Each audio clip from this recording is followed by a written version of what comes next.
जितने भी मंदिर हैं, चाहे वो प्राचीन हो चाहे आधुनिक हो, इन मंदिरों पे चढ़ने वाला जो आप भगवान को अपनी आस्था से जो पैसा चढ़ाते हैं, उस पैसे का 70 से 80% सरकार के खाते में चला जाता है। लेकिन मज़ारों पर, गुरुद्वारों पर और दूसरी जगह चढ़ने वाले पैसे को सरकार नहीं लेती है। तो वोट हमने केंद्र में देश को चलाने के लिए दिया था। अगर लॉ एंड ऑर्डर उसके हाथ में नहीं है, फॉरेन पॉलिसी उसके हाथ में है, तो फॉरेन पॉलिसी से मेरा और आय का आम आदमी का क्या लेना देना है? वो तो सरकारें वर्ल्ड की राजनीति के हिसाब से तय करती हैं। लिहाजा मेरी ये मांग है कि सरकार और देश में इस बात के लिए ताकत लेनी चाहिए कि कहीं ऐसा प्रावधान करें कि पूरे देश के लॉ एंड ऑर्डर पर कितना और कितना नहीं यह तय तो हो सकता है। कम से कम जब मजहबी दंगा हो, जब कम्युनल वायलेंस का मामला हो, तो उस पूरे क्षेत्र को केंद्र सरकार के अपने नियंत्रण में लेने का अधिकार हो। और यह ना हो कि जब हालात खराब हो जाएं और केंद्र सरकार वहां इंटरवीन करना चाहे, और केंद्र की जब वहां फौजें जाएं, केंद्र की जब वहां सीआरपीएफ जाए, तो राज्य सरकार किसी मजहब और जिहादियों को अपीज करना चाहती है, और वो ये जानती है कि जो केंद्र की फोर्सेस हैं वो शायद राज्य सरकार का ऑर्डर न माने, इसलिए राज्य सरकार उन केंद्र सरकार की फोर्सेस को उतरने ही नहीं देती, उतरने के बाद उनको काम नहीं करने देती। तो ये देश चलेगा कैसे? अगर बंगाल की सरकार यह तय कर ले कि यहां पर बांग्लादेशी मुसलमान को सेटल कर देना है और यहां उनके रहने से उसकी सरकार बनेगी, तो भारत का एक राज्य बाहर चला गया। आज केरल की क्या स्थिति है, आज कश्मीर की क्या स्थिति है। तो ये जो राज्य सरकार को एक ऐसा अधिकार दे दिया है कि वो ये तय करेगा कि राज्य के अंदर का लॉ एंड ऑर्डर वही मेंटेन करेगा, तो मुझे लगता है कि इस पे विचार होना चाहिए और ऐसे कुछ प्रावधान रखने चाहिए। सरकार को हटाने के प्रावधान की तो बात जब होगी जब सरकार में वो तमाम सारी चीजें संवैधानिक तौर पे होंगी, लेकिन लॉ एंड ऑर्डर को लेकर के कुछ जरूर मापदंड तय होने चाहिए कि एक स्थिति में केंद्र सरकार उस इलाके को अपने नियंत्रण में ले ले, सिर्फ लॉ एंड ऑर्डर के एंगल से, और राज्य की पुलिस जो उस सरकार के अधीन काम करती है, उस सरकार के दबाव में काम करती है, अपनी जिम्मेदारी पूरी नहीं करती, जो आईपीसी है उसके तहत काम नहीं करती, जो पुलिस का मैंडेट है उसके तहत काम नहीं करती, तो कैसे उस एरिया को टेक ओवर किया जाए, या किन हालातों में केंद्र सरकार को सीधे तौर पर, तत्काल तौर पर, बिना राज्य सरकार की इजाजत के वहां पर चीजों को ठीक करने की ताकत हो, इस पे विचार होना चाहिए। और मैं कहता हूं कि ये राज्य सरकार जो है लॉ एंड ऑर्डर की बात कह करके अपने राज्य में दंगा कराती है, एक धर्म विशेष के लोगों को यानी मुसलमानों को अपीज करती है, खुलेआम छूट देती है, हिंदुओं को पकड़ती है, हिंदुओं को झूठे केसेस में फंसा देती है, उनकी हत्याओं को दबाती है। तब ऐसे में केंद्र सरकार की जिम्मेदारी है कि केंद्र सरकार अपने उस नागरिक को बचाए जिसे उसने भारत की नागरिकता देने का अधिकार दिया है, और उस अधिकार के तहत उस नागरिक से कुछ वसूलने का भी अधिकार उसके पास है। तो वो नागरिक जो केंद्र को अपने इनकम टैक्स देता है, केंद्र के बनाए कानून को मानता है, भारत की प्रभुसत्ता में यकीन रखता है, लेकिन क्योंकि वो किसी एक ऐसे राज्य में रह रहा है, वहां की सरकार कोई दूसरे विचारधारा की है, तो उसकी हत्या करती है, तो वो केंद्र की तरफ देखेगा या राज्य सरकार की तरफ देखेगा, इस पे भी विचार होना चाहिए। मैं समझता हूं कि बहुत सारे चीजें हैं, जैसे मैंने कहा कि जय साईं दीपक साहब हैं, बेहतरीन आदमी हैं, बहुत बढ़िया हमारे दोस्त हैं, बहुत बड़ा काम कर रहे हैं, और इस वक्त सुप्रीम कोर्ट में लड़ाई लड़ रहे हैं कि ये जो भारत में जितने भी मंदिर हैं, चाहे वो प्राचीन हो चाहे आधुनिक हो, इन मंदिरों पे चढ़ने वाला जो आप भगवान को अपनी आस्था से जो पैसा चढ़ाते हैं, उस पैसे का 70 से 80% सरकार के खाते में चला जाता है। लेकिन मज़ारों पर, गुरुद्वारों पर और दूसरी जगह चढ़ने वाले पैसे को सरकार नहीं लेती है। तो सरकार का काम नहीं है कि वो मंदिरों के पैसे से देश चलाए। अगर सरकार मंदिरों के पैसे से चला रही है तो फिर मंदिरों पे पैसा चढ़ाने वालों के विशेष अधिकारों का भी ध्यान रखे, फिर उन्हें कोई विशेष अधिकार भी मिलना चाहिए। यानी हमारे मंदिरों पे चढ़ने वाला पैसा भी मूसा को जाएगा, दुजाना को जाएगा, कश्मीर की जिहादी सरकार को जाएगा, केरल को जाएगा, बंगाल को जाएगा, मारे भी हम जाएंगे, हमारा फौजी भाई भी भारत के के कश्मीर के मुसलमान आतंकवादियों के हाथों में मारा जाएगा, जिहादियों के हाथों में मारा जाएगा, और हम ही पैसा देंगे, हम ही इनकम टैक्स देंगे, हमारे मंदिर का चढ़ावा जाएगा। ये नहीं होगा।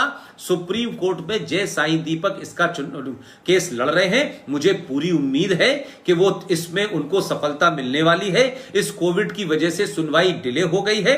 और दूसरी बड़ी खबर यह है कि कुछ लोगों ने इस देश में, यह पहला देश है, जब आप कहते हैं इटली तो इटालियन, जब आप कहते हैं अमेरिका तो अमेरिकन, जब आप कहते हैं जर्मनी तो जर्मन, तो जो वहां की बहुसंख्यक होते हैं उनके नाम से वहां के लोग जाने जाते हैं, देश जाना जाता है। लेकिन यह एक ऐसा तथाकथित देश है कि इसे इंडिया भी कहते हैं, इसे भारत भी कहते हैं, इसे हिंदुस्तान भी कहते हैं।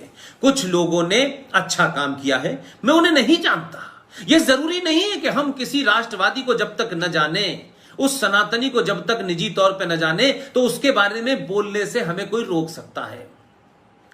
कुछ लोगों ने सुप्रीम कोर्ट में यह प्ली डाली है, PIL डाली है कि ये जो इंडिया है इसे रिप्लेस करिए, और इसे रिप्लेस करके इसका एक नाम होना चाहिए।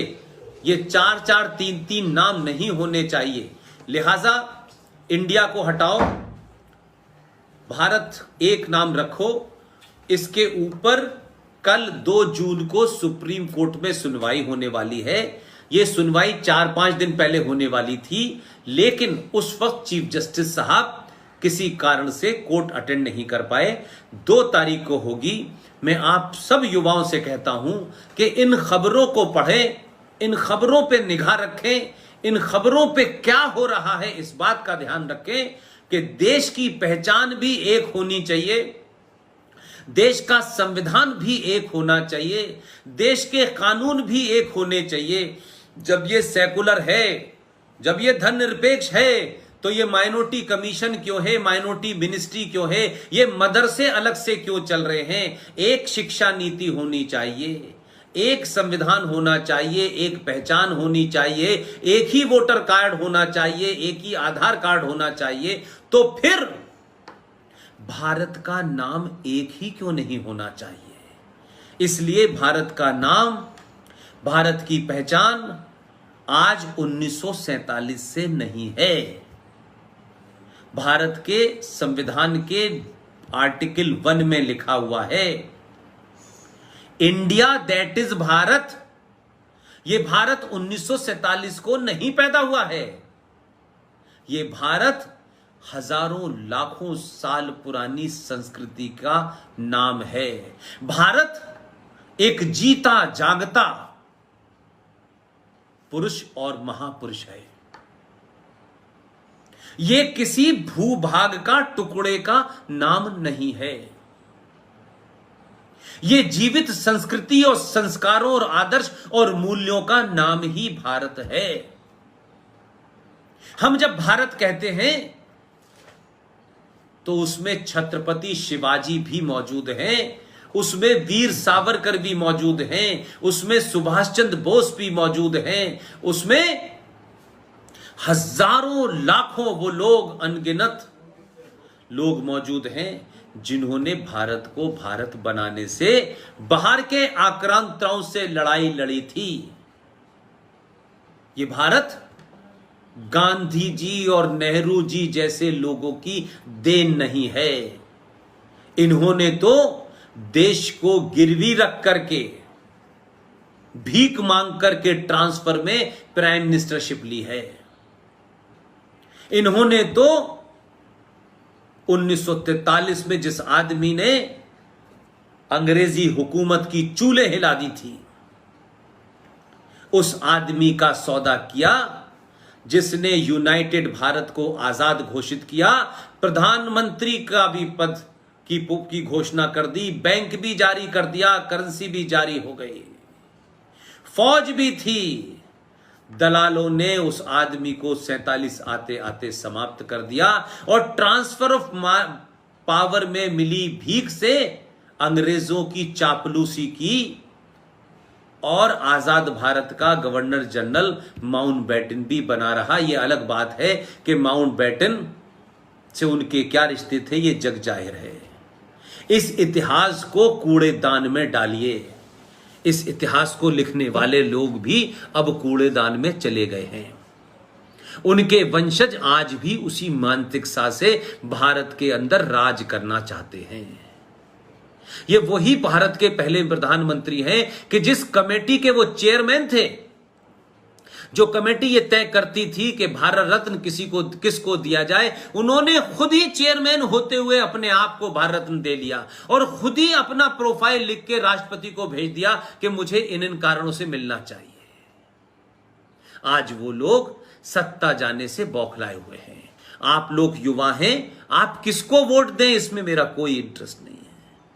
मेरा इंटरेस्ट इसमें है कि वोट देना न देना आपके हाथ में है।